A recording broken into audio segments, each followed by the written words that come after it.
Officers, could I please see your search warrant? Harold Newman stands in his own doorway on Tuesday morning, March 2024. Coffee steam rises from the kitchen behind him. He speaks calmly, respectfully, to the armed men flooding his front porch. Warrant? Boy, you don't get to ask for shit. Detective Ray Sullivan shoves past Harold into the living room. Keep your mouth shut and maybe this goes easy. Dad, what's happening? 8-year-old Tommy appears at the top of the stairs. Get that kid out of here before something bad happens, another officer sneers. Other officers spread through the house, boots pounding hardwood floors. Tommy and Emma cry from the stairway. Lisa clutches them protectively, whispering reassurances. Please, we have documentation. My ID is right there on the counter. Shut up. We know exactly what we're doing here. Neighbors peer through curtains. Nobody calls for help. Nobody questions the scene. But something glints beside Harold's wallet, something that will shatter Sullivan's confidence. Stay with me. This gets explosive. 2 hours earlier, Harold Newman's biggest concern was getting Tommy to finish his math homework. The house smells of vanilla and cinnamon. Lisa stands at the stove, flipping pancakes while humming softly. Morning sunlight streams through kitchen windows, casting warm squares across their hardwood floors. This is their sanctuary, their piece of the American dream. Harold adjusts his tie, the same navy blue he wears every Tuesday for his government job downtown. Cybersecurity analyst work requires precision, attention to detail, the kind of methodical thinking that makes him double-check Tommy's multiplication tables and help Emma sound out difficult words in her picture books. Daddy, can you drive me to school today? Emma asks, syrup dripping from her fork. Of course, Princess. Harold kisses the top of her head. But only if you promise to share those art projects with Mrs. Henderson. This is what they worked for. A 3-bedroom house in Maple Grove. Good schools, safe streets, neighbors who wave from their driveways and complain about property taxes instead of gunshots. Harold's phone buzzes with morning emails, routine security updates, network maintenance schedules. Nothing classified, nothing urgent. Just the steady hum of protecting digital infrastructure that most Americans never think about. You're going to be late, Lisa reminds him, pecking his cheek. 5 more minutes. Harold steals another sip of coffee, savoring these moments. Tommy argues with Emma over the last pancake. Lisa mediates with practiced patience. Normal family chaos. The neighborhood outside their windows tells a story of suburban success. Manicured lawns, 2-car garages, basketball hoops in driveways where kids like Tommy practice free throws after homework. Harold chose this place deliberately. Safety, stability, a buffer between his children and the world's harder edges. His NSA badge sits beside his car keys, routine as his wallet. 15 years of service, clearance levels that took extensive background checks to earn. Work that matters, protecting systems that keep society functioning. Harold takes pride in serving his country, even when most people never know what he does. Remember, I pick up groceries after work, Lisa calls from the kitchen. Tommy has practice at 6. Emma's parent-teacher conference is Thursday, Harold adds, checking his calendar. Ordinary Tuesday rhythms, school schedules, soccer practice, grocery runs, the beautiful mundane reality of middle-class family life. Harold glances at his watch. Still early, but he likes arriving at the office before his team. Set the right tone. Shows leadership through example. His supervisor always praises Harold's reliability, his calm, analytical approach to complex security challenges. The coffee tastes perfect this morning. Lisa found a new blend at the local roaster, something with hints of chocolate and orange. Small pleasures that make suburban life worthwhile. Through the window, Harold notices unusual activity down the street. More police cars than normal. Probably another domestic dispute at the Thompson house. Maple Grove stays quiet most days, but every neighborhood has its problems. Is everything okay out there? Lisa asks, following his gaze. Just keeping an eye on things. Harold shrugs. Part of being a good neighbor. He finishes his coffee, kisses his family goodbye, and heads toward the garage. Another day of protecting digital networks, another evening of homework help and bedtime stories.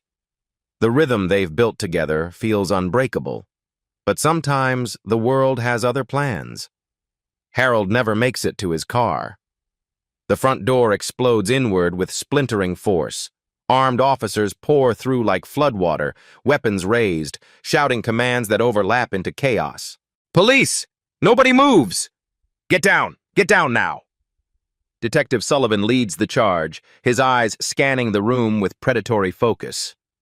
When he spots Harold frozen by the kitchen counter, something shifts in his expression. Something ugly. "Well, well, look what we got here." Harold's hands rise instinctively. "Officers, there's been a mistake. I live here. This is my house." "Your house?" Sullivan's laugh carries pure contempt. "Right, and I'm the Pope." From upstairs, Emma's scream pierces the morning air. Tommy's voice follows, high and terrified. "Mommy, Mommy!" "Please." Harold keeps his voice steady, though his heart pounds. "My children are scared. Can you tell me what this is about?" "What is it about?" Sullivan steps closer, weapons still drawn. "It's about criminals thinking they can hide in fancy neighborhoods." Lisa appears at the top of the stairs, both children clinging to her nightgown. Her face goes white in the scene below. "Ma'am, keep those kids upstairs," Officer Martinez calls out, gentler than his partner. But Sullivan's attention never leaves Harold. "You people always think you're so smart, moving into neighborhoods where you don't belong." "Sir, I work for the government. There's been a serious misunderstanding." "Government?" Sullivan's voice drips mockery. "What government job? Picking up trash?" Harold forces himself to breathe slowly. Years of security training taught him to stay calm under pressure. "I can show you identification. My badge is right there on the counter." "Your badge?" Sullivan laughs again. "What are you, a mall cop?" Other officers spread through the house, their boots thundering on hardwood floors. Pictures rattle on walls. The careful peace of Harold's home shatters like glass. "Daddy!" Emma cries from the stairs. "It's okay, baby," Harold calls up, his voice breaking slightly. "Everything's going to be okay." "Nothing's okay here," Sullivan snarls. This is what happens when people get ideas above their station. Harold's neighbor, Mrs. Carter, peers through her front window. Her Ring doorbell camera captures everything: the lack of warrant presentation, the aggressive entry, the weapons drawn on a man in pajamas and a bathrobe. "Check the upstairs," Sullivan orders. "These people always hide something." "Please, not in front of my children," Harold pleads. "Your children?" Sullivan's voice turns vicious. "You should have thought about them before you decided to play house in the suburbs." Martinez shifts uncomfortably. Something about this feels wrong. The house is immaculate. Family photos line the walls. Children's drawings hang on the refrigerator. This doesn't match their intelligence reports. "Detective, maybe you should shut up and do your job," Sullivan cuts him off. Harold watches his daughter's terrified face at the top of the stairs. Watch his son cling to his mother. Watch armed strangers tear through the life he built. "I'm reaching for my identification," Harold announces clearly. "It's on the counter beside the coffee maker." "Don't move," Sullivan barks. "You asked for identification. It's right there." Harold's hand moves slowly toward the counter, past his wallet, past his car keys, toward the small leather case that holds his federal credentials. "I said don't move," but Harold's fingers close around the badge case, opens it carefully. The gold shield catches morning sunlight streaming through the kitchen window. Sullivan's eyes follow the movement. His expression shifts from aggression to confusion to something approaching panic. The badge reads, "United States National Security Agency." The room falls silent except for Emma's quiet sobbing upstairs. Sullivan stares at the badge, then at Harold. then back at the badge. For the first time since entering Harold's home, Detective Ray Sullivan looks uncertain. This changes everything. The badge changes nothing. And everything. Sullivan stares at the NSA credentials for 3 long seconds, then snaps the case shut. "Fake," he declares. "These people will try anything." "Detective," Martinez whispers urgently. "That looked official." "I don't care if it looked like the president's autograph," Sullivan snarls. "We got a tip about this address. We follow through." But his voice carries less certainty now. His hands shake slightly as he holsters his weapon. "Please verify my employment," Harold says quietly. "Call the federal office. End this mistake." "The only mistake," Sullivan replies, "is thinking a fancy fake badge will save you." 20 minutes later, they leave. No arrest. No explanation. Just boot prints on Harold's hardwood floors and traumatized children upstairs. Harold files a complaint within the hour. The Metro Police Department's response arrives 2 days later. Standard bureaucratic language. Officers followed proper procedures based on credible intelligence received. No acknowledgement of the warrant issue. No mention of the NSA badge. Captain James Wilson speaks to Channel 7 News that evening. "Detective Sullivan is a 15-year veteran with an exemplary record. These allegations are completely without merit." The reporter presses, "But sir, the homeowner claims to be a federal employee." "Anyone can buy a badge online these days," Wilson shrugs. "We see fake credentials all the time." Harold watches the news segment from his living room. Lisa sits beside him, holding Emma, who still flinches at unexpected noises. "They're calling you a liar on television," Lisa says softly. "I know." Tommy appears in the doorway, backpack slung over his shoulder. "Dad, kids at school are asking questions about the police cars." Harold's heart breaks a little more. "What kind of questions?" "If we're criminals. If we're going to move away." The neighborhood divides quickly. Mrs. Carter brings over the casserole and offers to testify about what she witnessed. The Thompsons across the street suddenly avoid eye contact during evening walks. The Johnsons 2 houses down post a thin blue line flag the next day.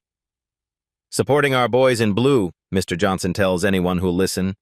"These people need to understand respect for law and order." Harold's supervisor calls that same afternoon. "There's been some inquiries about your employment status from local law enforcement." "What kind of inquiries?" "Questions about your security clearance, your legitimacy. I assured them everything was verified and current, but..." The pause stretches uncomfortably. "But," Harold prompts, "but maybe you should take some personal time. Let this blow over." Harold feels something cold settle in his stomach.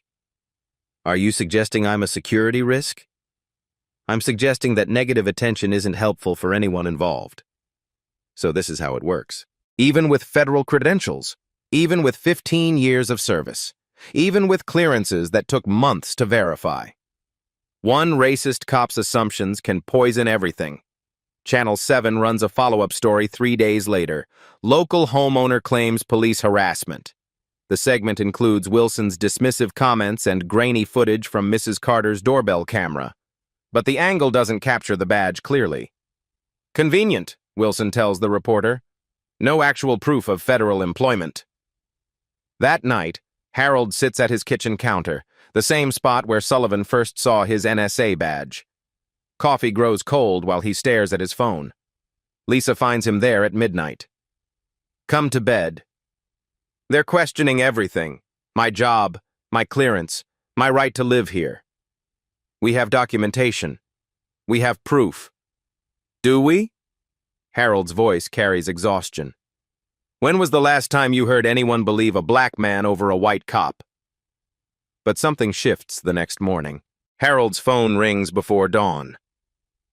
"Mr. Newman, this is Agent Patricia Brooks, FBI Office of Inspector General. We understand there was an incident involving federal employee credentials." Harold sits up straighter. "Yes, ma'am. We'd like to discuss this matter with you.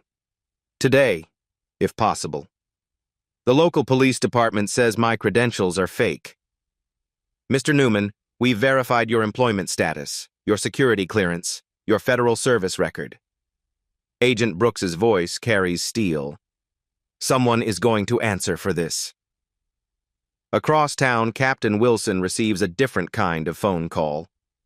This is Agent Brooks, FBI. We need to schedule a meeting regarding one of your officers' conduct during a recent incident. Wilson's coffee mug stops halfway to his lips. I'm sorry, which incident? The unlawful search of NSA analyst Harold Newman's residence. We'll be there this afternoon. Wilson hangs up and immediately calls Sullivan. Ray, we have a problem, a big one. What kind of problem? The federal kind. That badge you said was fake? It's real. Very real. For the first time in 15 years, Detective Ray Sullivan feels genuinely afraid. They thought they could bury this with bureaucratic doublespeak and media spin. They thought Harold Newman was just another black man in a neighborhood he couldn't afford, with credentials he didn't earn. They were wrong about everything.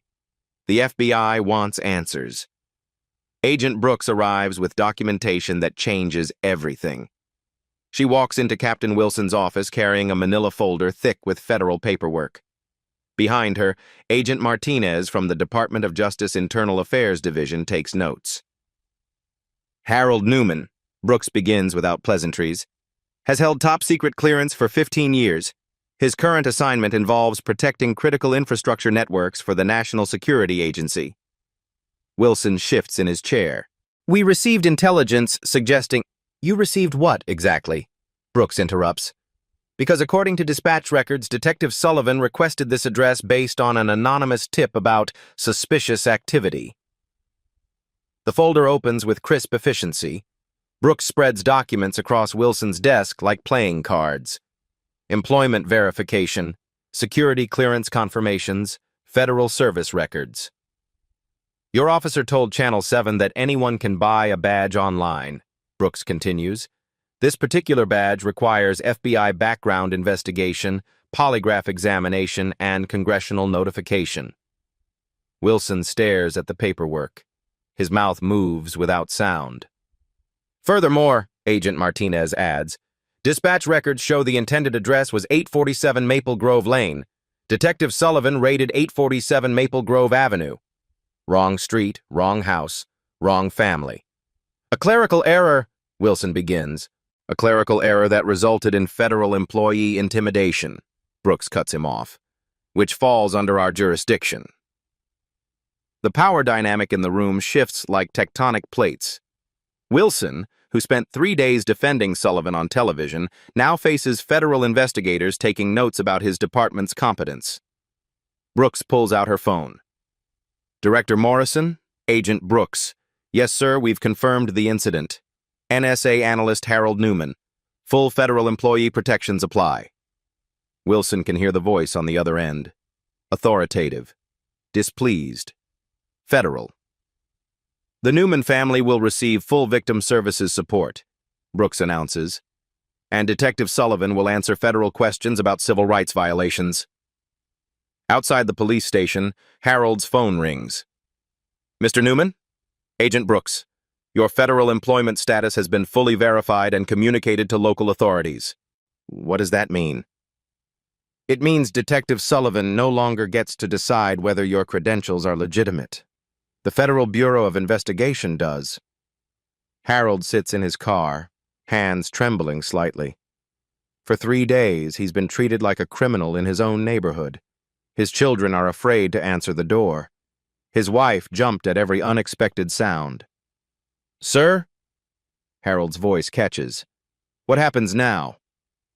Now, Mr. Newman, people start taking responsibility for their actions. Channel 7's evening news leads with a different story. Federal investigation launched into police raid. The same reporter who questioned Harold's credentials now describes his verified federal service record and top-secret security clearance. Captain Wilson faces the camera with visible discomfort. We are cooperating fully with federal investigators. If mistakes were made, we will address them appropriately. The reporter presses harder. Captain, your department publicly questioned Mr. Newman's employment. Federal agents have now confirmed his credentials. How do you explain this discrepancy? No further comment at this time. But the damage is done. The narrative has flipped completely. Harold Newman isn't a suspicious character who doesn't belong in his neighborhood. He's a federal cybersecurity analyst whose constitutional rights were violated by local police. Detective Sullivan watches the news from his living room, beer growing warm in his hand. His phone has been ringing all evening. Other officers asking questions, friends expressing concern. His wife wondered why federal agents wanted to interview him. 3 days ago, he controlled the situation. Badges, guns, authority. Harold Newman was just another suspect who needed to learn respect. Now Sullivan faces federal civil rights investigators who don't care about his 15 years of service or his arrest statistics. They care about one question. Why did he raid the home of an NSA analyst without a warrant? And Sullivan doesn't have a good answer. The hunters have become the hunted. Federal oversight changes everything. Agent Brooks opens her investigation like a surgeon making precise incisions. The evidence room at FBI headquarters fills with boxes labeled Newman Investigation. But Harold's case is just the beginning. Each document reveals connections to something larger, more systematic. Pull Detective Sullivan's personnel file, Brooks instructs her team. I want every complaint, every incident report, every use of force documentation from the past 5 years. The file arrives within hours. Thick manila folders that tell a disturbing story. March 2019. Excessive force complaint from Marcus Williams, dismissed after insufficient evidence. Williams described being thrown to the ground during a traffic stop in his own driveway. Williams is black. August 2020. Civil rights complaint from the Rodriguez family, dismissed after conflicting witness statements. Rodriguez described officers searching his home without probable cause, then claiming they smelled marijuana. No drugs found. Rodriguez is Hispanic. January 2022. Use of force incident involving James Foster, dismissed after Foster declined to press charges. Foster described being pepper sprayed while handcuffed. Foster is black. See the pattern? Brooks shows the files to Agent Martinez. Same detective, different victims, all minorities. All dismissed by the same captain. The email server reveals more troubling evidence. Internal communications between Sullivan and his fellow officers recovered through federal digital forensics. Check this out. Agent Martinez highlights a message thread from Sullivan to Officer Davis, dated 2 weeks before the Newman raid. Another uppity family moved into Maple Grove. Time for a wellness check. These people need to understand their place. Davis responds, Anonymous tip incoming? Sullivan replies, You read my mind. The federal grant documents paint the ugliest picture yet. Metro Police Department receives $2.3 million annually in federal funding tied to arrest statistics. Departments that increase drug-related arrests receive bonus allocations. Agent Brooks studies the spreadsheet. Look at the correlation. Neighborhoods with increasing minority populations show spikes in anonymous tips and warrantless searches. The data is damning. Maple Grove, previously 89% white, now 34% minority. Police activity increased 340% in the same period. They're not fighting crime, Martinez realizes. They're fighting demographics. Federal investigators expand beyond Sullivan. Phone records show coordination between multiple officers. Text messages reveal planning sessions for targeting problematic addresses. Body camera footage, previously dismissed as technical malfunctions, gets federal analysis. The recovered footage tells Harold's story and dozens more. August 15, 2023. The Martinez family, 5 and 23 Maple Grove Avenue. Officers storm their home claiming suspicious odor reports. No warrant, no drugs found. Children traumatized. Maria Martinez, a nurse at Minneapolis General, files a complaint. Dismissed. September 3, 2023. The Jackson family, 445 Maple Grove Court. An anonymous tip about loud music results in a full SWAT response at 6 a.m. No noise violations found. Robert Jackson, a software engineer at 3M, files a complaint. Dismissed. November 12, 2023. The Thompson family, Black, 729 Maple Grove Lane. Officers claim welfare check concerns, but arrive with tactical gear. No emergency found. Diana Thompson, a high school principal, files a complaint. Dismissed. Each incident follows identical patterns. Anonymous tips. Aggressive response. Minority families. Professional careers that don't fit Sullivan's stereotypes. How many families? Brooks asks. 14 documented incidents in Maple Grove alone. Probably more in other neighborhoods. Sarah Mitchell, investigative journalist for Minneapolis Star-Tribune, receives a call from her FBI contact. Sarah, you need to see this. Federal investigation into systematic civil rights violations. Multiple families affected. How multiple? Try systematic targeting of professional minority families across 3 police districts. Mitchell's investigation reveals the financial incentives driving the harassment. Federal grants tied to arrest statistics create perverse motivation for officers to manufacture probable cause in affluent minority neighborhoods. The math is simple, Mitchell explains to her editor. More arrests in wealthy zip codes equals more federal funding. Minorities in expensive neighborhoods become revenue generators. What would you do in Harold's situation? When the system meant to protect you becomes the system targeting your family? The evidence keeps mounting. Financial records show Sullivan received commendations and bonus payments correlated with his arrest statistics in minority neighborhoods. His supervisor, Captain Wilson, signed off on every dismissal of every complaint. Agent Brooks interviews Harold again, this time with a federal stenographer present. Mr. Newman, were you aware of similar incidents affecting your neighbors? I suspected something was wrong.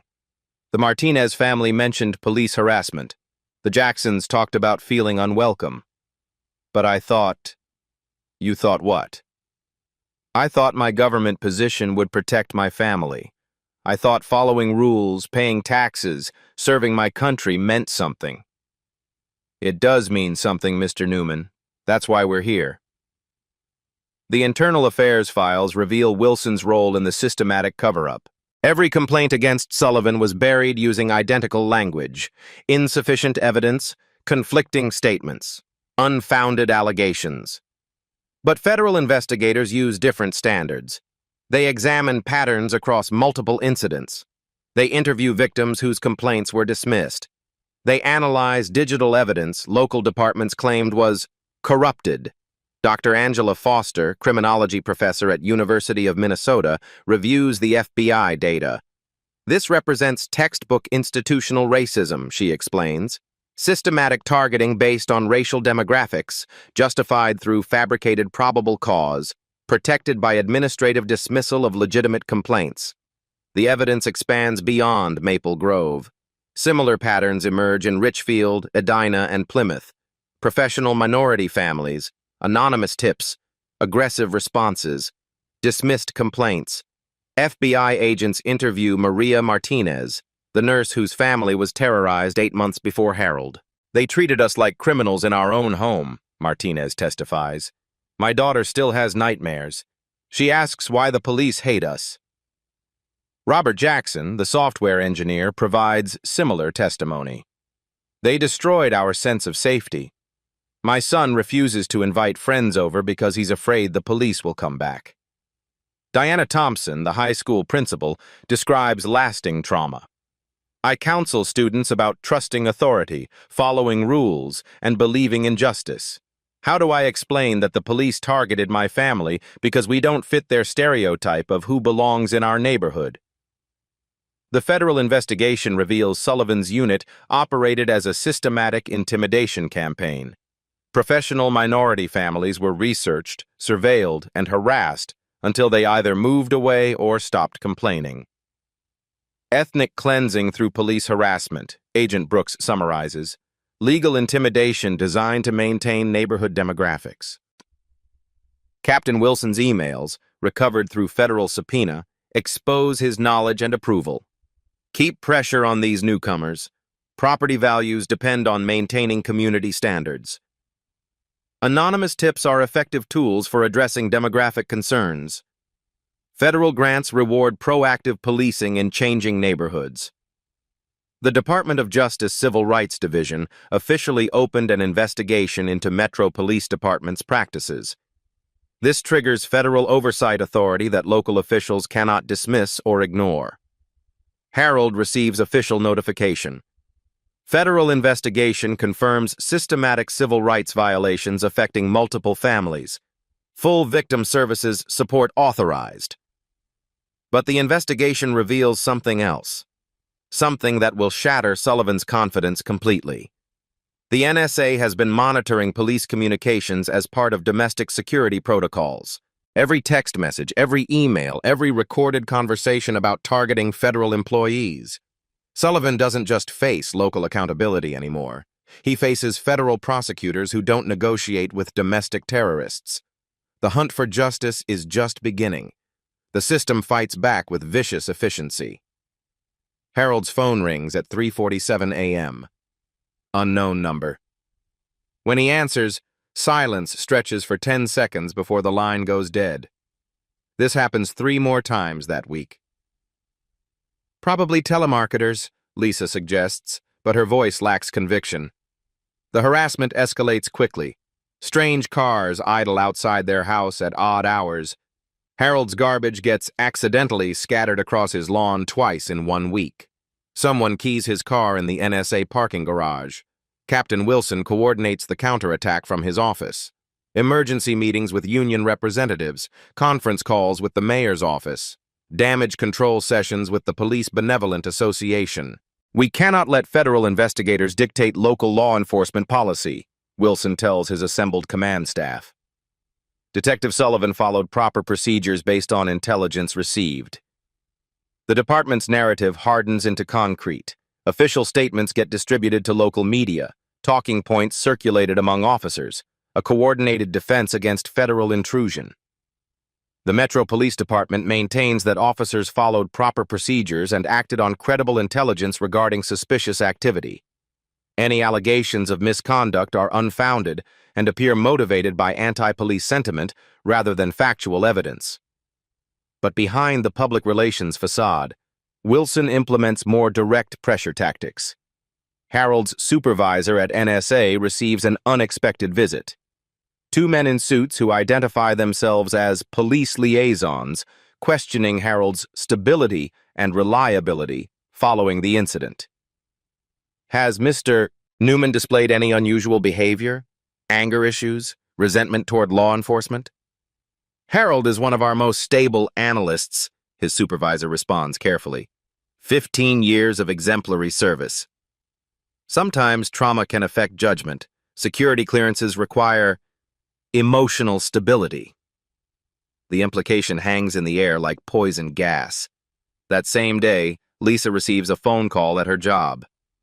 Mrs. Newman, this is Officer Davis, Metro Police Community Relations. We're concerned about your husband's recent statements to federal investigators. What statements? False accusations can have serious consequences for everyone involved. Are you threatening my family? Just sharing information about how these situations typically resolve. Often it's better for everyone when families relocate. The message is crystal clear. Leave quietly or face escalating consequences. Emma starts having nightmares again. Tommy asks why strange men sit in cars watching their house. Lisa installs new locks on every door and window. Internal police communications, intercepted by federal monitoring, reveal the coordination. Wilson to Sullivan, 11:43 p.m. Federal heat getting intense. Time for Phase 2 pressure. Make life uncomfortable. Sullivan to Davis, 6:22 a.m. Target the wife's employment. kids' school, community connections, squeeze until they break. Davis to Martinez, 2:15 p.m.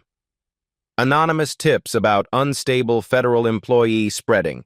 Plant seeds everywhere. The campaign expands systematically.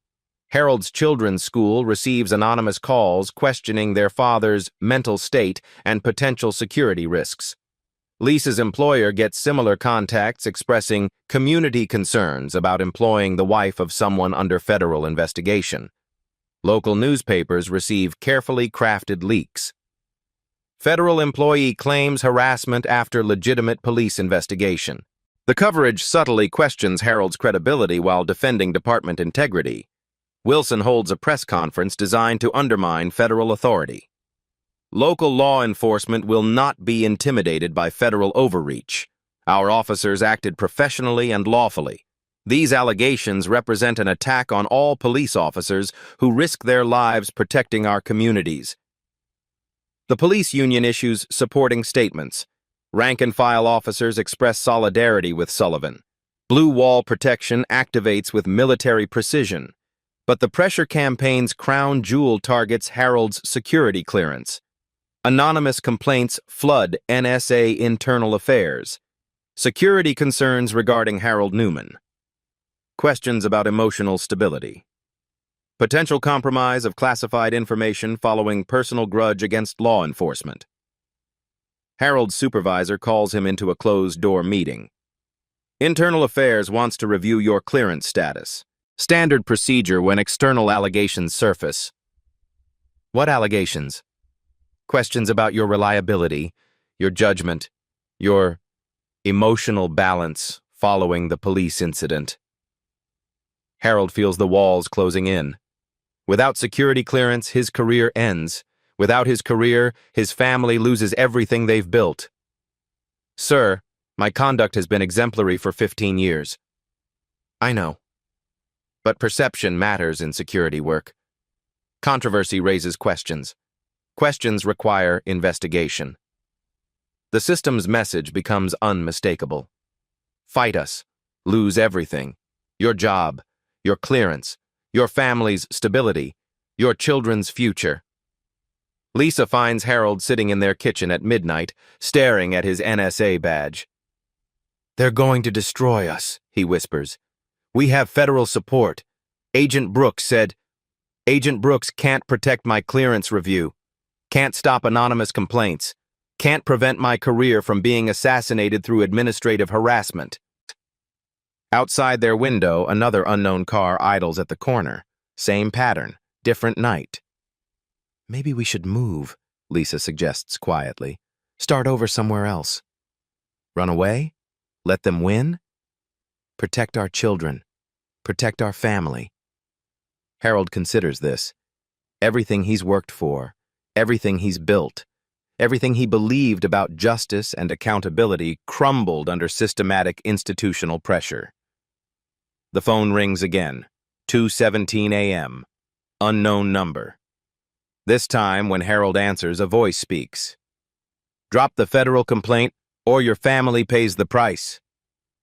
But Harold Newman doesn't know that federal investigators have been monitoring all police communications. Every threat, every coordinated attack, every criminal conspiracy to intimidate a federal employee. The hunters are about to become the hunted. Harold stares at the resignation letter on his laptop screen. 3 paragraphs that would end everything. His NSA career, the federal investigation, the systematic harassment of his family. Simple words that would make the nightmare stop.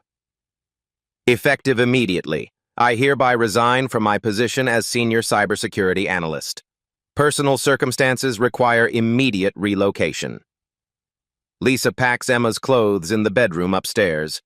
Boxes accumulate in hallways like cardboard tombstones of their suburban dreams. The moving truck comes tomorrow. Daddy, why are we leaving? Emma asks from the doorway, clutching her stuffed elephant. Harold closes the laptop. Sometimes grown-ups have to make hard choices, Princess. Did we do something wrong? The question breaks something inside Harold's chest.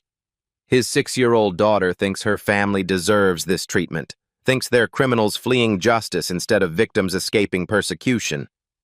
No, baby, we didn't do anything wrong. But Harold's voice carries doubt. Maybe fighting back was wrong. Maybe accepting the harassment, moving away quietly, would have protected his children from this trauma. Tommy appears beside his sister. Kids at school are saying we're moving because Dad's in trouble with the police. Another knife twist. His 8-year-old son defended his father against schoolyard accusations. Children shouldn't need this kind of courage. What did you tell them? That you're not a bad guy, but nobody believes me anymore. Harold pulls both children close, breathing in their innocence. Everything he's done, every sacrifice made was supposed to protect them from exactly this kind of pain. The federal grant documents Agent Brooks shared yesterday reveal the ugly mathematics driving their persecution. Metro Police Department receives $47,000 bonus for every 10% increase in arrest statistics within targeted demographics.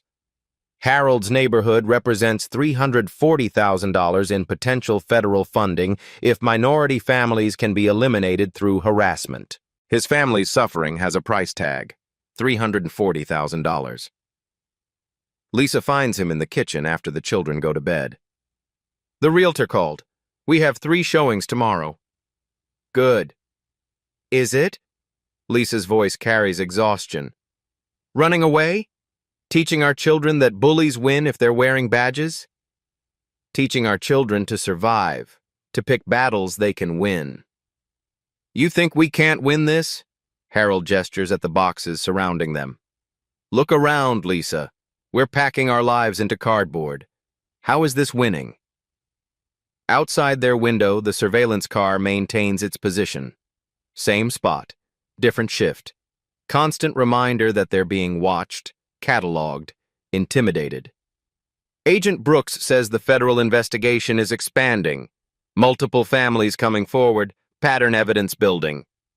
Agent Brooks doesn't live here, doesn't wake up to anonymous threats, doesn't watch her children flinch every time someone knocks on the door. Elisa sits beside him at their kitchen table, the same table where they shared thousands of family meals, where Tommy struggled with math homework, where Emma colored endless pictures of rainbows and puppies.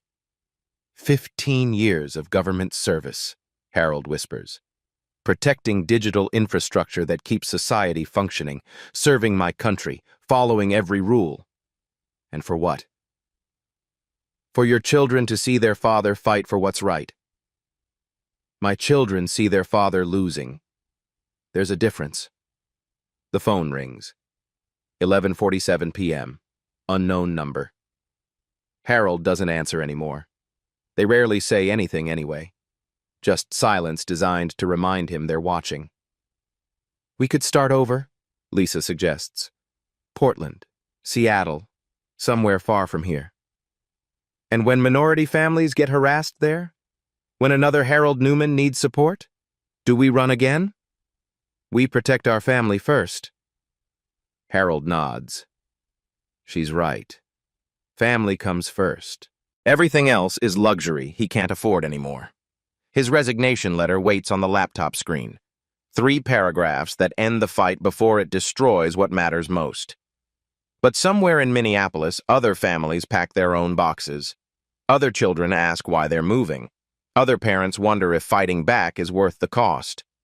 This story isn't over yet. What would you do when the system meant to protect you becomes the system targeting your family? Stay with me for what happens next. Sarah Mitchell's phone buzzes at 6:30 a.m. with a text that changes everything. Ms. Mitchell, this is Maria Martinez. I read your article about the Newman family. The same thing happened to us. By noon, Mitchell's voicemail overflows with similar messages. The Jackson family, the Foster family, the Rodriguez family, the Thompson family. 14 families total, all with identical stories.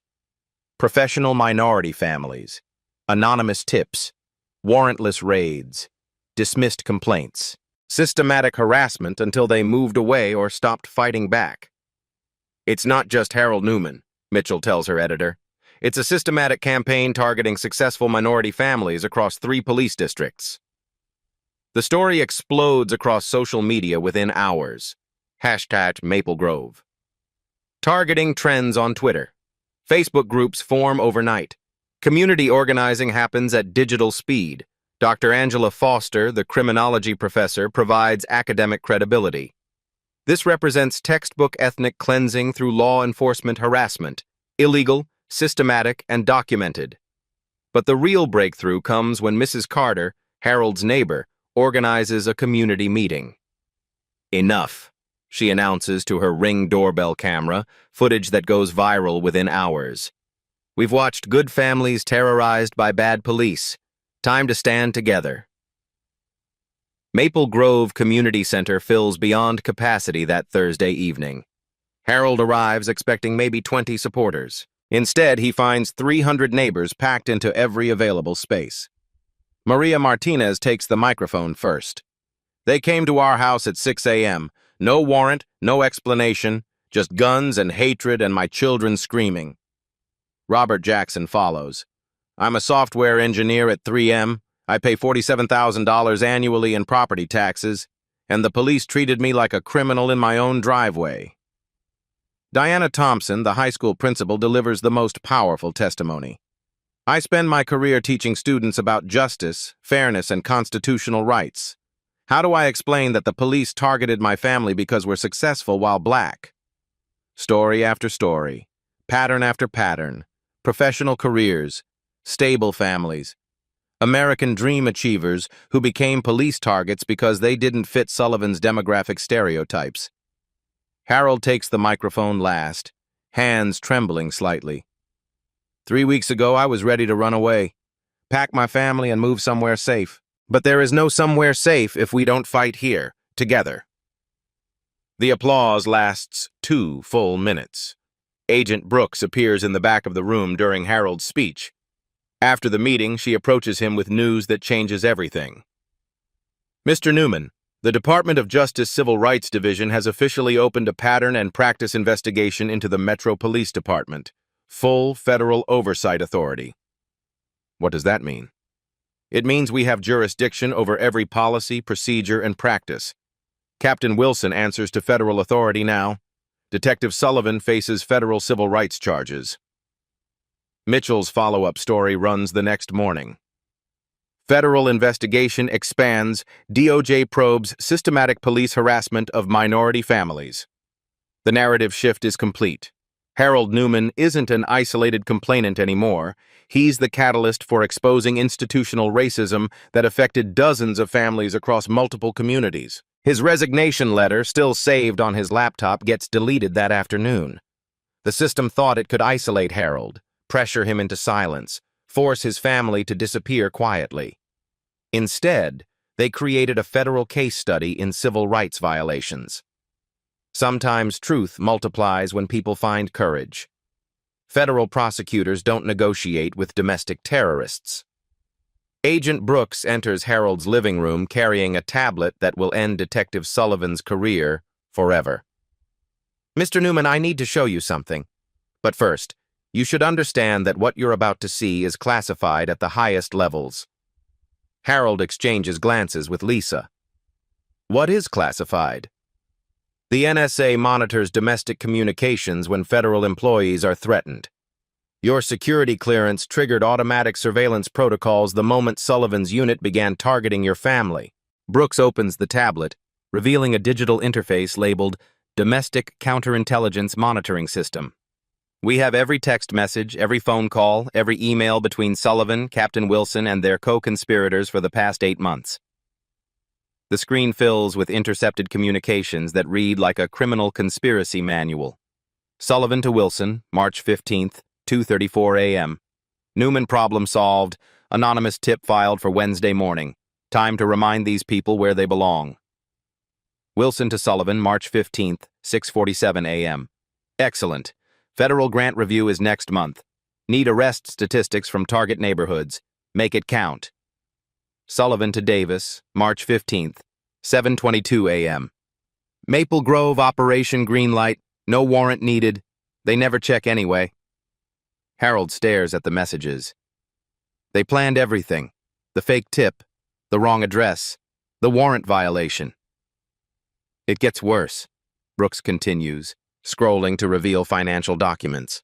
Metro Police Department receives federal grants based on arrest statistics in high-value demographics. Translation: more minority arrests equal more federal funding. The mathematical brutality is undeniable. Each harassed family represents potential revenue. Each traumatized child is a line item in a federal budget proposal. But the most damaging evidence comes from Sullivan's personal communications with his wife, intercepted through NSA domestic security protocols. Sullivan to wife, March 16th, 11:15 p.m. Taught another uppity family a lesson today. You should see how fast they learn respect when real authority shows up. Wife to Sullivan, March 16th, 11:18 p.m. Just be careful, Ray. These government types have connections. Sullivan to wife, March 16th, 11:23 p.m. Government types like him? Please. Probably affirmative action hire anyway. Badge is probably fake as his sense of belonging. The racial animus in writing. Federal prosecutors' dream evidence. Brooks reveals the final bombshell. The NSA identified this as domestic terrorism targeting federal employees. Your case triggered a joint task force between the FBI, the DOJ Civil Rights Division, and Homeland Security. Domestic terrorism? Systematic intimidation designed to drive federal employees from their homes based on racial demographics. Textbook definition. Harold realizes the scope of federal attention now focused on Sullivan's unit. Not local accountability, not departmental reform. Federal terrorism charges with decades of prison time. Brooks makes a phone call while Harold processes this information. Director Morrison? Agent Brooks. Yes, sir. Surveillance evidence is conclusive. Multiple federal crimes documented. Authorization for immediate arrests requested. When she hangs up, Brooks's expression has changed completely. Mr. Newman, federal marshals will arrest Detective Sullivan and Captain Wilson tomorrow morning. Charges include conspiracy against rights, intimidation of federal employees, and terrorism-related offenses under the Patriot Act. The irony is perfect. Sullivan used fear tactics to control minority families. Now, federal anti-terrorism laws will control him. What happens to my family? Full federal protection, victim services, financial compensation for damages, and Detective Sullivan serves 20 years minimum in federal prison. That evening, Harold calls his supervisor at NSA. Sir, I'm withdrawing my resignation. My family is staying in our home. The federal government doesn't ask permission. It acts. Sullivan has no idea what's coming for him tomorrow. The Minneapolis City Council chambers overflow with 300 citizens demanding answers. Harold sits at the witness table, federal agents flanking him, while news cameras broadcast live across the Twin Cities. This isn't a police department cover-up anymore. This is democracy in action. Council President Janet Morrison calls the session to order. We're here to address systematic civil rights violations by the Metro Police Department and announce federal oversight implementation. The gallery buzzes with energy. Families Sullivan targeted sit together in solidarity. Community leaders, civil rights advocates, federal investigators, and in the back corner, Captain Wilson, looking smaller than Harold remembered. Mr. Newman, Council President Morrison begins. Would you describe the March 15th incident for the record? Harold approaches the microphone. His voice carries calm authority when he speaks. Detective Sullivan entered my home without a warrant, terrorized my children, and treated my family like criminals because we didn't fit his stereotype of who belongs in our neighborhood. The chamber falls silent except for camera shutters clicking. When he discovered my NSA credentials, his first instinct wasn't an apology. It was denial. He called the Federal Service record fake rather than admit his mistake. Harold pauses, looking directly at Wilson in the gallery. But the evidence doesn't lie. 14 families were systematically targeted, professional careers dismissed, constitutional rights violated, children traumatized, all for federal grant money tied to arrest statistics. Maria Martinez testifies next, describing 8 months of harassment before Harold's incident brought federal attention. Robert Jackson explains how his software engineering career meant nothing when Sullivan decided he didn't belong in Maple Grove. Diana Thompson, the high school principal, delivers devastating testimony about explaining police racism to students while experiencing it personally. Agent Brooks presents federal findings to the council.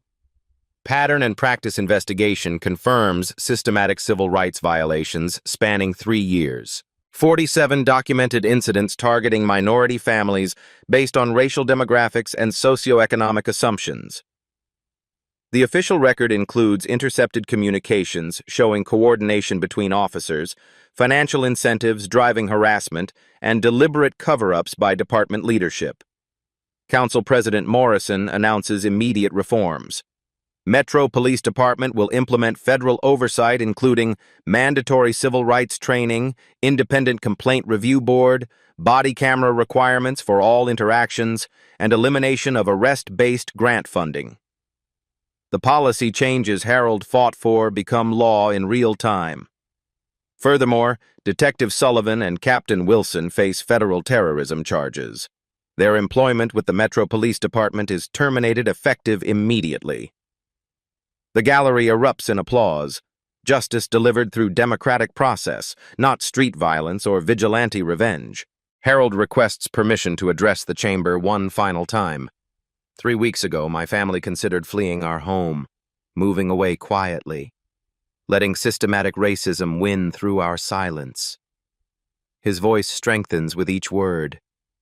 But running away doesn't protect the next family, the next children, the next citizens who deserve constitutional rights regardless of their skin color or neighborhood demographics.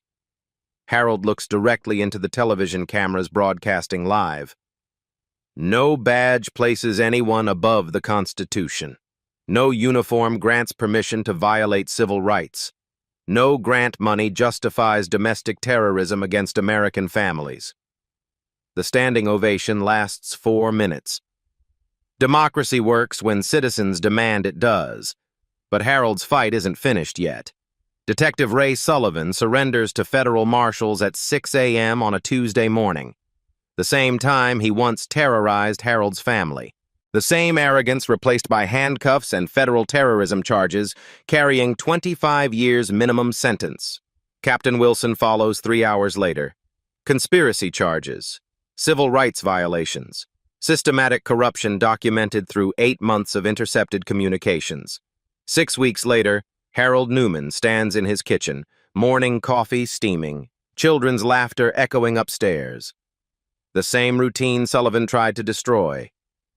But everything has changed.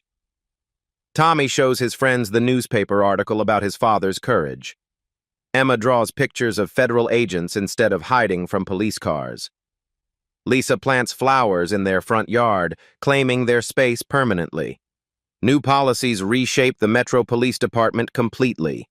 Independent oversight, mandatory de-escalation training, body cameras for every interaction, arrest quotas eliminated, federal monitoring for 5 years minimum. 14 families stay in their homes. No more midnight harassment. Night. No more anonymous threats.